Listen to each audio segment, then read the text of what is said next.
about. Trying to figure out what it's all about. Existentialist. Am I worth anything or just a scout? I don't know. I don't know. I don't know. That was great sounds of Watts with Outside on WNHHLP 103.5 FM New Haven. Myself, Preston, with my partner in crime, Long Island Raised, Elm City made, Mr. EZ BlueZ. EZ BlueZ, you're always better with introductions more than me. Who do we have with us today on the program? Ladies and gentlemen, we love to highlight local. We love to highlight people in our community. We love to highlight different types of community. We love to highlight stories that aren't necessarily always covered. And for that, today, we have with us an amazing author, absolutely incredible soul, and incredible human being. I want you to put your hands together. Not if you're driving. If you're driving, please keep your hands at 10 and 2, because we don't need any accidents. But mentally, you can put your hands together for the amazing, the fantastic, the incredible Laura Boyle is with us today. Welcome, benvenue. How are you? I'm doing well, thanks. Thanks so much for having me and for that very flattering introduction. You're very welcome. Now, for those who don't know, who aren't playing the home game, you are an author. You have several books that you have written. So this is my second book. I'm from New Haven originally and back here for the last 10 years. This book is called Monogamy in This Economy, Finances, Child Rearing, and Other Practical Concerns of Polyamory. I'm a relationship coach and an educator as my primary work. Very few people get to be authors as their primary work. We can't all be Stephen King. Right. And so this is my second book, and I'm really flattered and kind of empowered by the trust that about 500 people put in me in answering a survey that I put out about 2 years ago about folks living in non-monogamous households. And this book is where I get to tell their stories and sort of expand on the lives that they're living to give folks an idea of what the state of affairs is in the lives of folks living in non-traditional households. Well, see, that's what I think is absolutely incredible. I love that you're highlighting the non-traditional households type of aspect and different things there. For those who don't know all the proper buzz terms and all that kind of stuff, can you explain what exactly polyamory is? So polyamory is a word that makes classicists clutch their pearls. It comes from the Latin amor, meaning love, and the Greek poly, meaning many.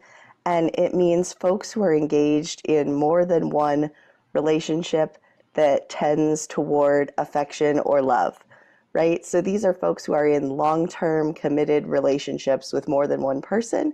And the households that I'm focused on are people who live with more than one romantic partner and who are typically involved in really long-term committed relationships, right? So I spoke with folks who ranged in age from their 20s to up their mid-60s across the United States and Canada for this book.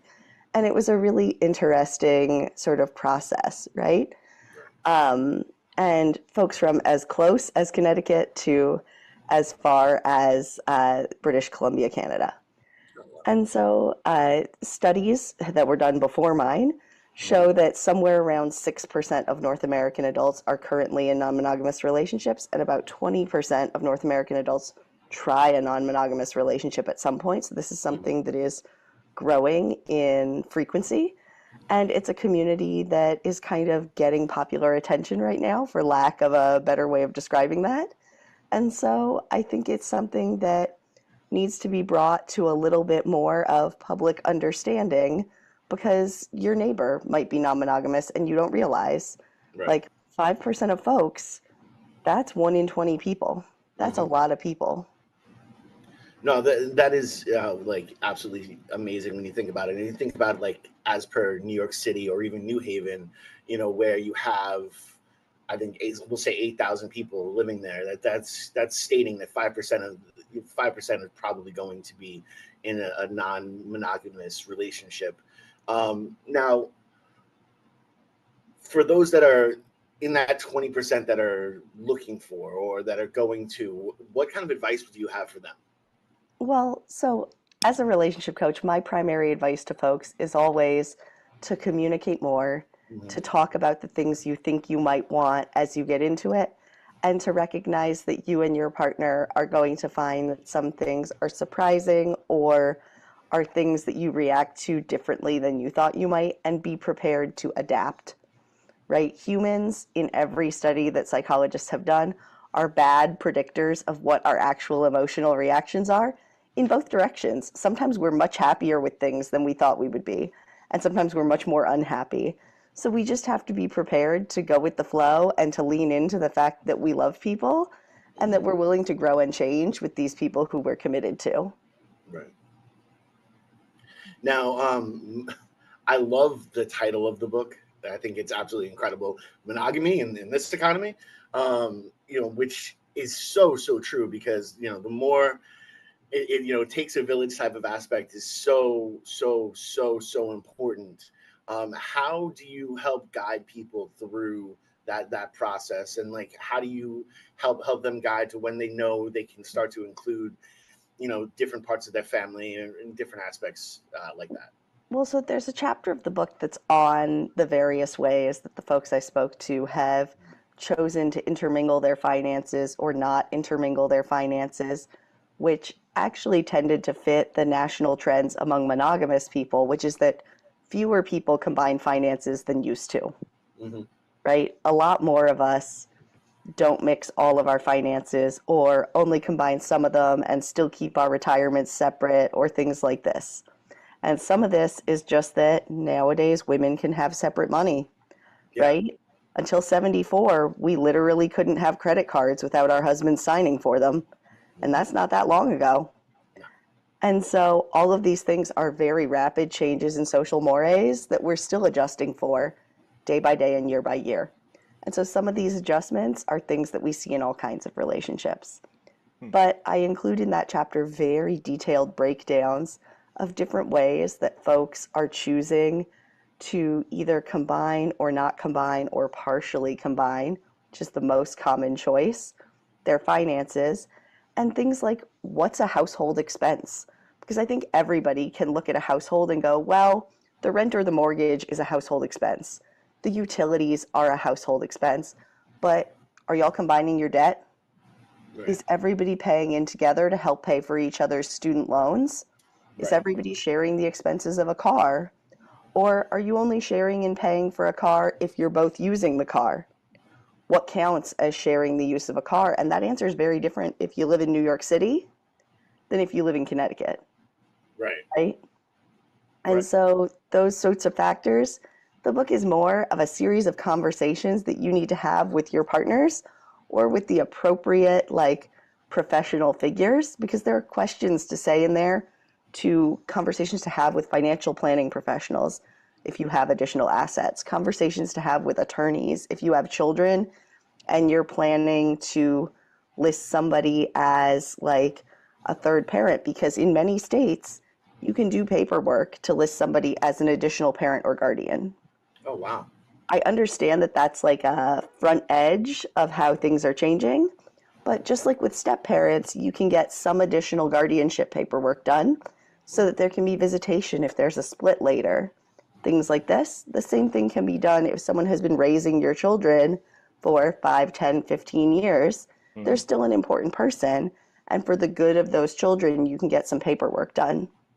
And so it's those sorts of questions, right? Just like all of the rest of us, people who live in non-traditional structures still have children, right? And so there's 4 chapters in the book about at what point do your partners get integrated with your children? What questions do you ask as you move forward to talk about to what extent and what makes a parent? Because those are philosophical questions that people differ on. Right. Now that's absolutely awesome, and that's such an incredible answer. So thank you so much. Also bless you. But how are you dealing with, because it seems we're in a time that we are both super progressive, but also really conservative based, and we're always going to be a little bit more conservative based. How do you deal with that, and how do you deal with the blowback of living these a progressive things seem lifestyle? to go in 20-year cycles, right? Where we get super progressive and then we get a little more conservative, and we are in one of the backswings, right? It feels a little bit like that like 1980s backswing? Are we going to do a little bit of the like, oh no, what is the legislative backswing? Well, there are certain advocacy groups who are doing a lot to try to like not have the backswing impact non-monogamous folks.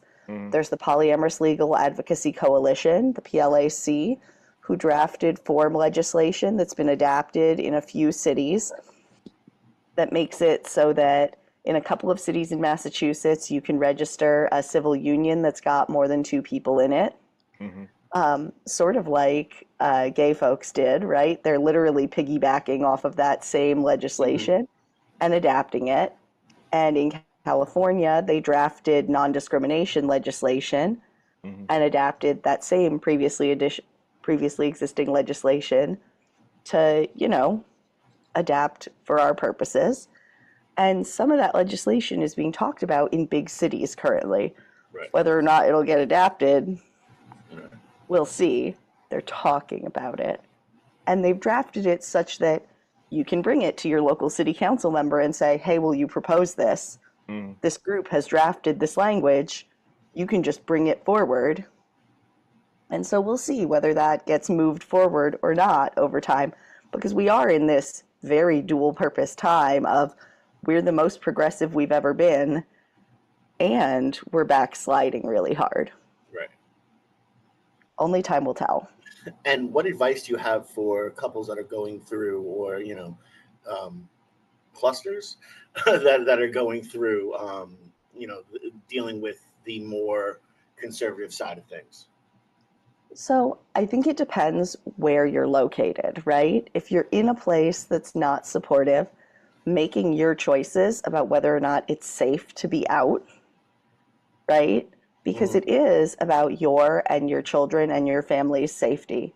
If you're not in a place that's safe to be out, don't. Right. But if you are in a place that's safe, if you have other nexuses of privilege, if you, like me, are a relatively well-off white lady in a relatively liberal area, I'm in New Haven. There's no reason for me not to be out. Right.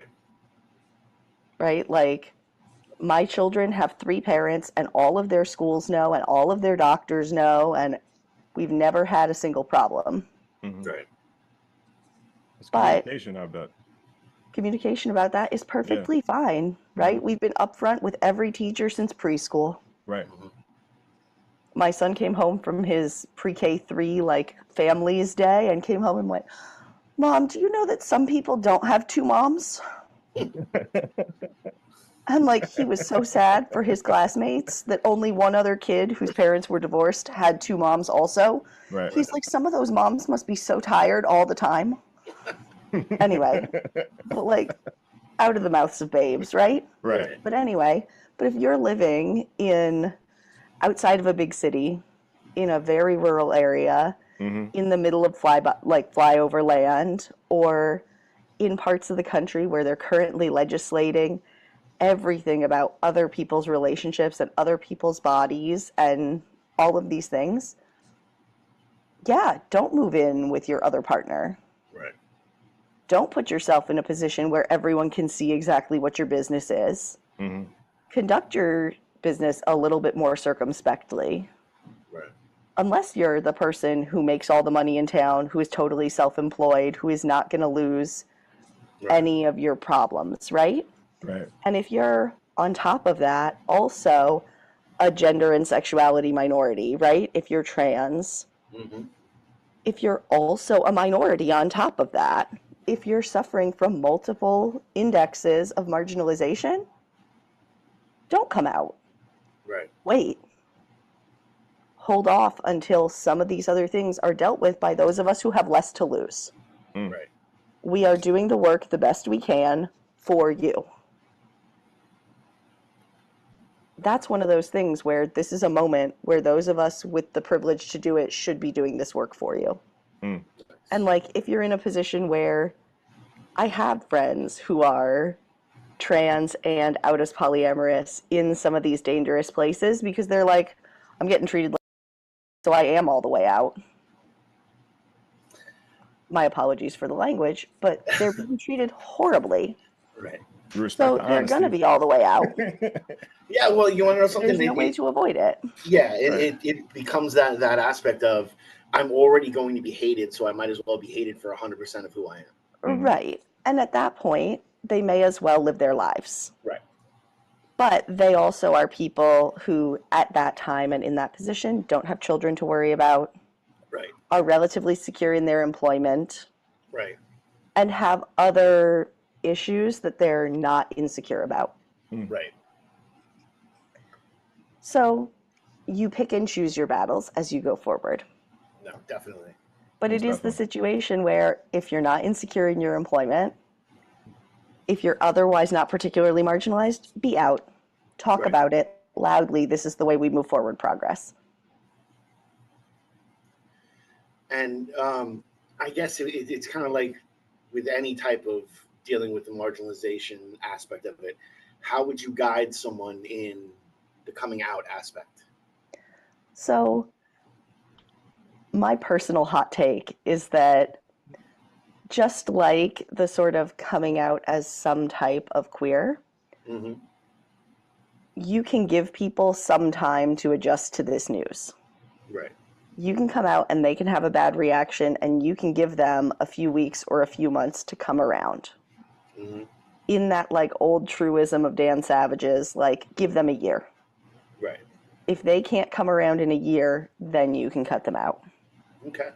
Right? But if they're dangerous to you, if they are in some way harming you, you can cut them out immediately. Right. But in general, there are resources available to pass to people. There are a ton of resources online that you can provide to folks as like a supplement when you come out. If you feel like you're not explaining yourself clearly enough or they need more information, it is not your job to be a walking encyclopedia for folks. Mm-hmm. You can offer a basic explanation and then go, here's a little list of things to read if you want to learn more. Mm-hmm. You don't have to stand there and do that whole process of education for them, Right. especially if it's painful to do so. Mm.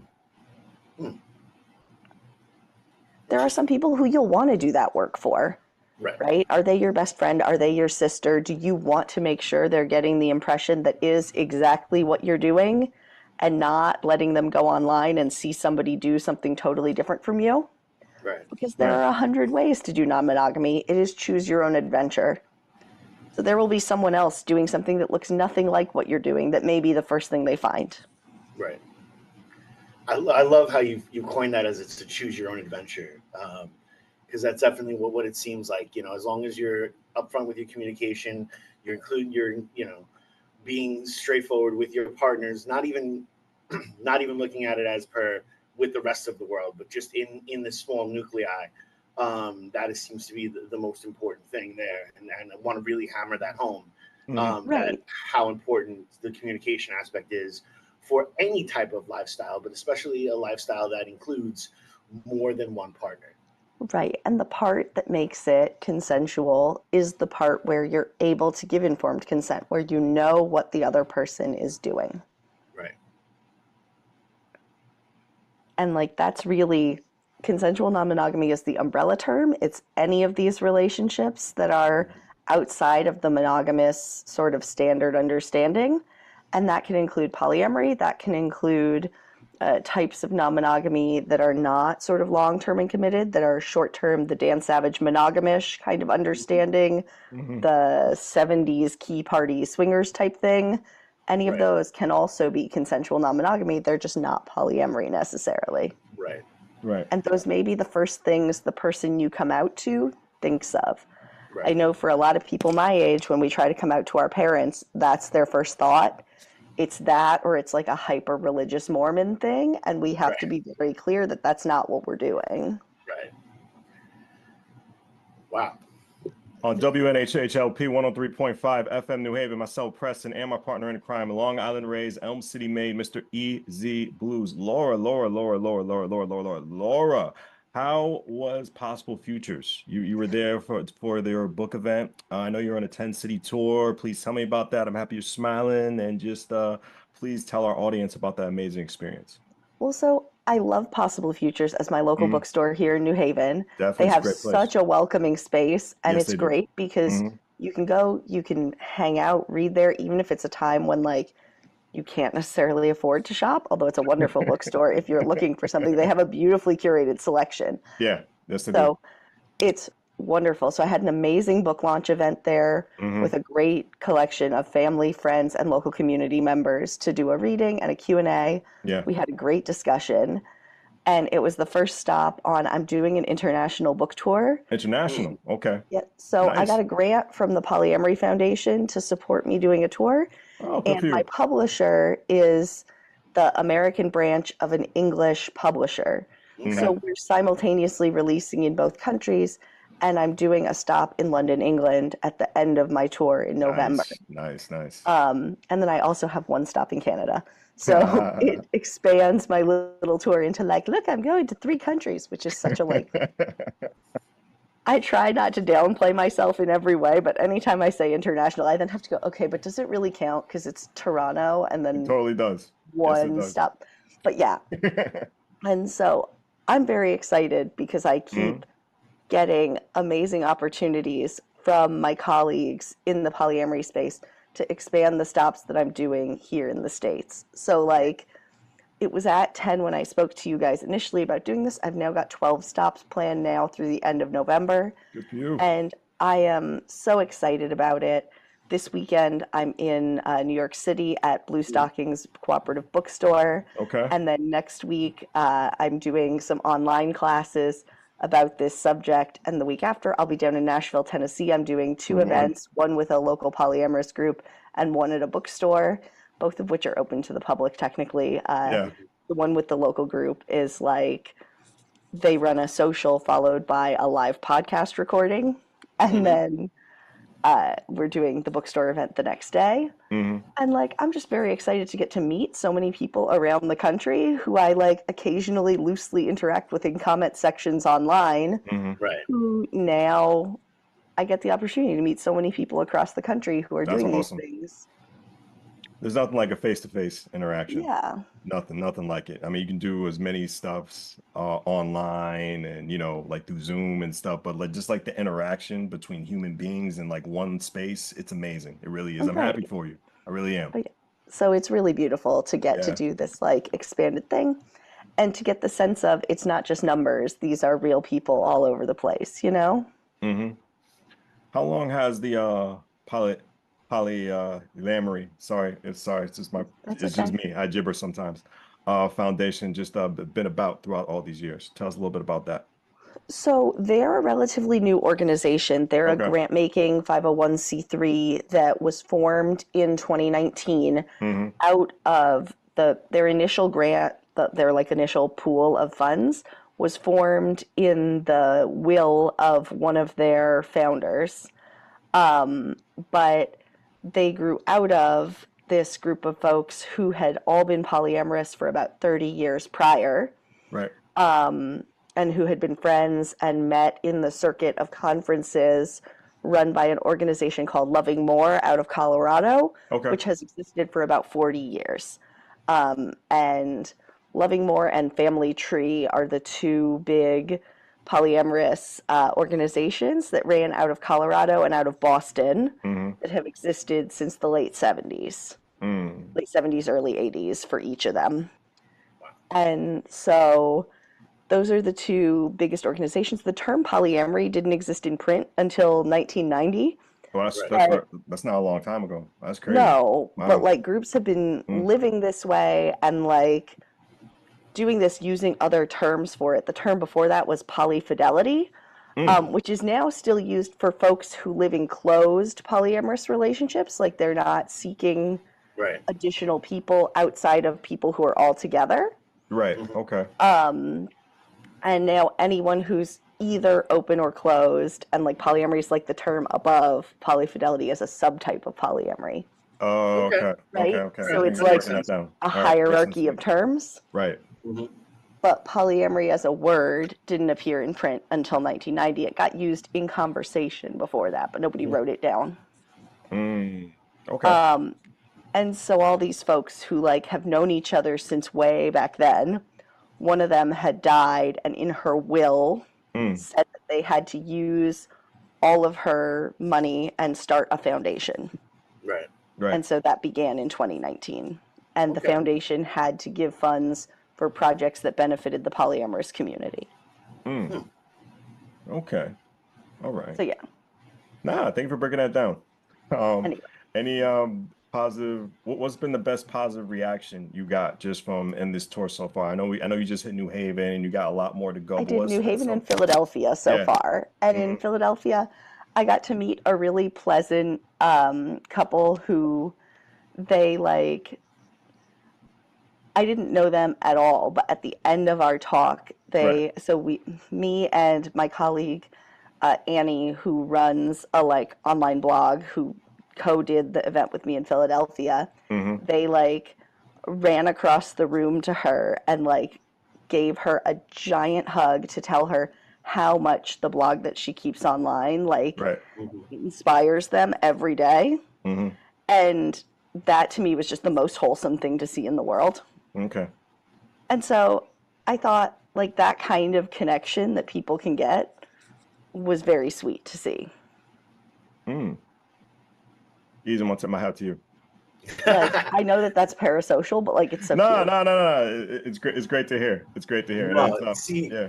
it's incredible because we're learning much more about communities that for a lot of our listeners and our viewers they might not even know these communities exist, and to hear how tight knit they are is absolutely incredible to go through, especially for the people that are on the fence about it, who are thinking that this is truly the lifestyle in which I should be living. I just don't know exactly how to do that, and that's hopefully the people that we're speaking to right now. Agreed. Right. And I think it's just this sense of like it can be normalized. And so I Right. hope that that's why we're running these events, is so that folks who might need that normalization can have it. And it's a step into the right direction. Yeah. Yeah. Anyway, so thank you guys so much for having me on to discuss it. Well, of course. Yeah. Well, that's the thing is we love to open up the platform to anyone who has an interesting story that hasn't been told before, and it's to me this is truly interesting, and to know that there is such a community in our own city. Well, and here in New Haven, we're really well established. I've been running our monthly meetup for 2 years, and we get 50 people a month out. And at our annual like celebration, we get 100 or more. It's That's impressive. It really is. Now you have something in your bio that caught my eye. You said who is polyamorous? You said everyone. Well, about 5% of everyone. Break that down for me and just the audience so we can get a better understanding. Well, so there's 2 studies, one from 2014 and one from 2016. Right. One is a North American, like across North America study, and one is a US only study. And both of those, one of them found, with error included, that somewhere between 4 and 6% of North American adults are currently polyamorous. Right. And the other one gave 5% as the number. That's how many people are currently in consensually non-monogamous relationships. And so that would mean about 10 million Americans are currently in polyamorous relationships. Wow. Okay. Wow. And then a YouGov study that got done in 2023 had 6% of people indicate that they want a totally non-monogamous relationship.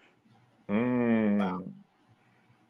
Like that they are in or want a currently non-monogamous relationship. So that would indicate a slight increase, which matches all the studies show that the line, the like dividing line of how interest in non-monogamy works is roughly between Gen X and millennials. That somewhere at that about age 40 is where that break happens. Right. So boomers and Gen X have a slightly lower percentage, and then millennials and Gen Z are more interested in non-monogamy. Right. So a slight increase as these age ranges go up makes sense. It's making sense. Yeah, well, no, it's super interesting because actually the first time that the term even like crossed my household was my oldest. You know, my oldest came out as gay, then came out of trans, and then came out as poly. And to truly understand that, you know, I had to take a couple of steps back and really kind of rethink, you know, my own understanding of what relationships are, and you know, how they could be, and to see, you know, how we do set ourselves up for failure on a lot of different aspects of it when we're just looking at a monogamous, you know, way of life. And again, live whatever life you want to live, as long as you're happy with it and it's consensual. We are 100% supportive of how you want to be. But Absolutely. This is definitely something that's super interesting. And how important is it? Because you said that you have a well-established community in New Haven. How important is it to be a part of a community while you're going through the process of understanding, you know, what your term is or what your adventure is in the polyamory world? I mean, I think it varies by person. Having a supportive group of friends who understand what you're trying to do and aren't deriding what you want is the most important thing. So long as your group of friends and your people who you're turning to for support aren't actively telling you that what you want is wrong, you're pretty much fine. Right. But if the people you currently spend a lot of time with aren't supportive, the next best step for you, or if they're like looking at you with sort of an air of, I don't understand this at all, what is this that you're doing?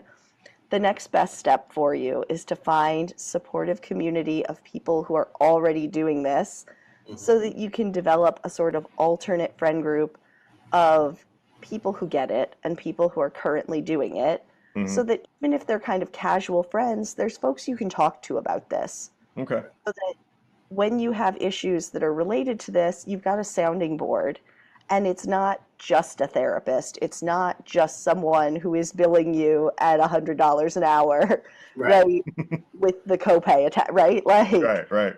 that's, you know, I don't know about you guys, but with my insurance, it's still $75 after the copay. And so, like, I can't constantly be calling them with every problem I have. I need friends who sort of get it, because otherwise there's going to be a problem. And so it's got to be that thing where not all our support can be the immediate, like, turn to the understanding therapist. And that's if you live in an area like the Northeast where you can find therapists who have done the training to already be understanding of these issues. Because in many parts of the country, therapists haven't done the additional training. Right. And will turn to you and go, oh, well, the problem is that you're doing this to your relationship. You just need to go back to a normal relationship, and then you'll be fine. Right. Yeah, it's one of those definitive answer type of things that really I don't see in active relationships. There is no definitive yes or no. There is no definitive right or wrong. It all just depends on the people that are in the relationship and the communication that is out there. As you were writing this book and the book prior, what have you discovered about your own polyamory from writing? I mean, I learned in the years sort of before and confirmed while writing this that I don't plan to live with anyone until my kids are adults. Right. Because there is so much complication in doing all of that, that like, I'll just be happier to only engage in that once I'm done with the like child parenting phase of my life. When my children are adults, even if they're choosing to live with me, then we can figure that out after. Right. Okay. But I'm going to take those complications later. I'll continue having relationships, even if they're deeply committed and engaged, at that one step of remove, because that's a whole level of complications I'm not comfortable with right now. Okay. It's more balanced like that? It feels more balanced presently. Now that I'm no longer living with my kid's dad, I have taken that set of complications out of my life. Okay. And I've taken on a whole different set of complications that feel like enough complications for this phase of my life. Right. Gotcha. And that's something that you've discovered just through the living aspect of it, or was this something that you discovered through, you know, hearing other people's stories as well? both at once. I Okay. mean, listening to everyone else's stories of the different layers of having to combine all of those different kinds of complications and how many stakeholders you get in some of these choices, right? Because then when you've got folks living with you and then the folks living with you are helping parents, so they get a say in the things that are happening with the kids, and so do your co-parents who are helping parent, but they don't live there, and you've got so many layers of some of these conversations. I'm like, I might just wait on that. Right. Well, no, Only it's 8 one of more the, years. I can handle yeah, that. it's one of those key things. You have especially when dealing with the children aspect of it, and how many different layers, and how many, you stated before that the schools all know and all that kind of stuff, and I'm sure that took a little bit of time and a little bit of them getting used to it, and every time they go into it, like go from elementary school to middle school and middle school to high school, you have to like re-break in the school and have them understand. So I can completely understand wanting to limit how complex and how complicated the mixture is. As a phenomenal cook once said, too many chefs in the kitchen will ruin the pasta. Yeah, so far So elementary and middle school have been great. We'll wait and see for high school. there you go. There you go. Well, high school, as long as you pick one of the good ones, like ECA or co-op, I doubt that there's going to be any type of Yeah, issue I with think that. it'll be fine. They're like, oh, these are art schools. So we're used to It'll this. be cool. Now I want to know what didn't make the book, and that you can say. Maybe there's going to be a sequel to what you have, but like what did not make it, since we're learning all this information about this issue? I think there were a lot of people's individual stories that didn't make the book because I spoke in follow-up interviews to 162 people. Wow. And only 12 or 13 individual stories made it in across, more like 20, because there's like 12 chapters, right? So something like 20 stories made it in. And so, like I couldn't tell stories about like 3-year-olds running me through their house on tablets on Zoom and moms chasing behind them, telling me, no, wait, come back, honey. I need to tell her about this cool thing we did over here, right?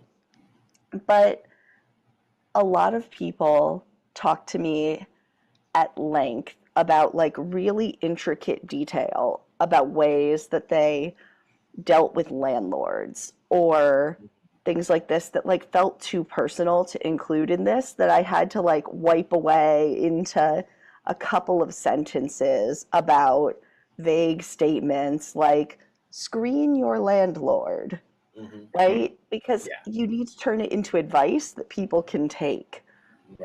Right. But the sort of vague advice you can give people is things like drive through the neighborhood and see if you feel like you fit in, because if you stick out like a sore thumb, you'll get the situation like the folks in West Hartford a decade ago who got sued. Oh, so when I was in law school a decade ago at UConn Law, those people on the west end of Hartford got sued for being a polyamorous family living in a mansion on the west end of Hartford. And they got sued because their neighbors got mad that there were too many cars in the driveway all the time. And they noticed that they technically violated single-family zoning by being too many unrelated adults in the house. Wow. That's crazy. And so it turned into a multi-year legal battle to change the definition of single-family zoning in Hartford. And they won at the end. But they won at the end by like the skin of their teeth. It was a mess. And so part of my advice to people is like, take a look at the neighborhood.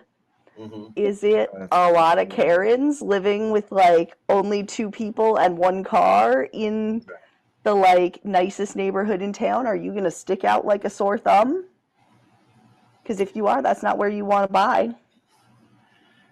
I stick out as a sore thumb everywhere I go. So we stick out just because we don't always mow our lawn on time. Like think about it and think about what maintenance you have to do. Yeah, true. Because it's gonna matter. Oh man, you got to pick a name. it's just that kind of little detail. Yeah. So like that story made it into the book because that made news at the Yeah. time. Of course, yeah, but that's And I think wild. Yeah. it wasn't a big deal that they were polyamorous because it was more a big deal that they were changing zoning laws. At But the place they live, that's crazy. right, at the place they lived, that That they all bought lived. together, Yeah, you know that what I they mean? were Like, all on the mortgage, like yeah. Like, Right. I understand it was someone else's like space. That made sense, but like right. No, but at the place that they that's all fit in the wild. driveway. Yeah. Yeah. And so it was wild at the time, and I remember following it really intently because I was going to law school Yeah. around the corner at the time. Mm-hmm. And so I was like, this is bad. And it actually, like, zoning is one of those racist, classist things that Yeah. just Mhm. runs America. So there's a whole Yeah. section in the book that's just me ranting on zoning. Oh, And there's nice. another section in the book that is just me talking about how one of the things you have to figure out when you live together is Mhm. who runs chores, and are your expectations around chores like heavily gender biased? Mm. Because often they are, Mhm. and more often what's actually gender biased is your expectations about who's going to assign the chores. Right. It's not who's going to do them. It's who's going to make the plan about who's going to do them. Right. And that's a bigger job than people tend to assume. Hmm. And so when you get into a lot of these households I talk to, it's not as much the stereotypical image that you see in these articles about polyamory that's one man and two women and they kind of all look a little bit like models is absolutely not what the face of polyamory looks like. I mean, Good to as know. we can tell by my fat ass here, but just but on top of that, it's often a woman and two men, and then Right. the woman is very much expected to like give everybody a chore list, and both guys are sort of like, I'll do the lawn and the composting, honey. And that's not, Right. there's not enough of the stereotypical outside chore to actually divide up between them. Right. And so everybody's got to actually pitch in. You've got to actually have conversations about which things people are My willing apologies. to I have to pinch in to actually say this tag. WNHHLP 103.5 FM New Haven. Myself, Preston, and my partner in crime, Long Island Rays, Elm City, Maine, Mr. Easy Booze. Laura, continue. My apologies. No problem. But so you've got to actually figure out which things people are willing to do and why, Right. and which things you aren't willing to do, Right. and have more realistic conversations about these things. And so I went on my little feminist rant in the center of the book about equity versus equality and how it is that you figure these things out. And that's not just a polyamorous issue, but it is an issue that people think is going to disappear because they think that more hands make light work. Mm. Right. No. And so people don't have the conversations before they hit that like 3 months in point and realize that nobody is doing it and everyone is angry because the house is dirty. Right. Yeah. So yeah, so those are the things that made it in that I think are important. Right. Some of the things that didn't make it in were like specific anecdotes for that Yeah. Right. I thought actually got gross. I left in the ones that were funny and I took out the ones that were gross. Yeah. Well, that's good. So always better to go with the side of humor when it, When you diffuses can. a lot of things. It definitely diffuses a lot of things. Yeah. So again, I'm really kind of addressing this to the people that are listening, that are contemplating, that are in that 20% you initially talked about. Right. What advice do you have for them moving forward? How can they get networked with this meetup that you are having? What are their next steps to figuring out exactly where they land in the polyamorous spectrum? Well, so if folks are really interested in learning more about polyamory as a concept in non-monogamy and whether or not it's a good fit for them, honestly, looking online and seeing if any of these resources sort of resonate with you. My page, @ReadyForPolyamory, on Instagram has lots of bite-sized sort of resources that you can see if any of them resonate. I also follow a lot of my fellow creators and link to them in my stories all the time. You can click through and check if any of that resonates. A lot of the social media content is really good for figuring out whether or not any of this resonates reasonably well. If you're looking at like polyamorous humor stuff and it doesn't just like make you giggle, but also makes you feel like, hey, that kind of makes sense. Some of that is really good. If you want like a book that isn't my book, but that makes you sort of think about the topic deeply, the philosophy professor Justin Clardy, he's a really brilliant philosophy professor from the University of California, wrote a very short book called Why It's Okay to Not Be Monogamous that came out last year, that really digs deep into these questions in just about 100 pages. That, like, if you're just wondering whether you philosophically align with these issues, that's the book for you. And honestly, that's the like book that isn't mine that I think people should read if they're questioning these things. And if you're trying to just meet folks in person, I run a meetup monthly at the Trinity Bar in New Haven in the side room, which I don't have the dates up for the next one yet. But once I do, I post them on my Instagram. I'm behind because I'm doing this book tour, and so I like keep not texting them to verify the dates. Once I have them up, I'll throw them up on my Instagram. So that's at Ready for Polyamory, all one word. And I do get them up eventually, and we run that midweek one night, usually the second week of the month. But again, I'm behind this month, so it'll probably be in the third week this month. Well, that makes sense. You're on a tour. So. Yeah, I'm kind of a mess. It does make month, sense. You're a little bit.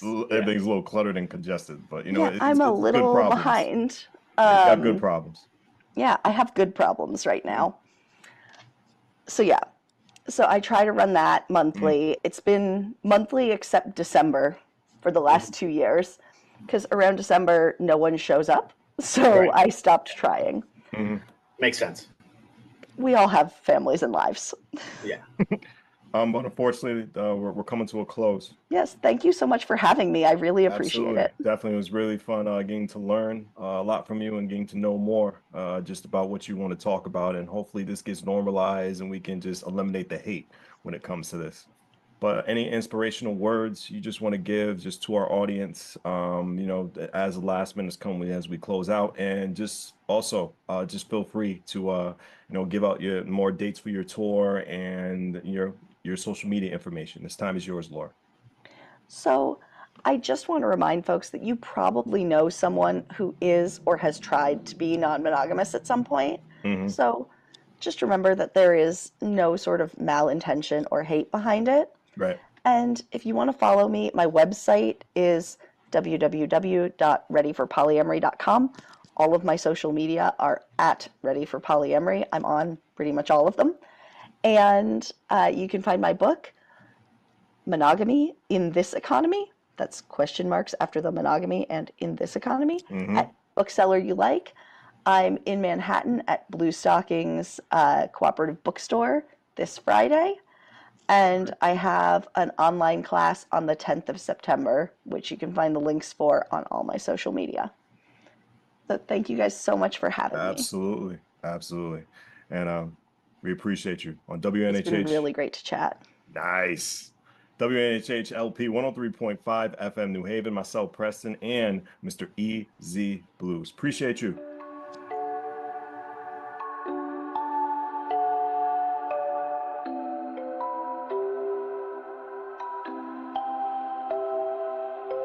Wondering what to write about, trying to figure out what it's all about. Existentialist, am I worth anything or just a scout? I don't know.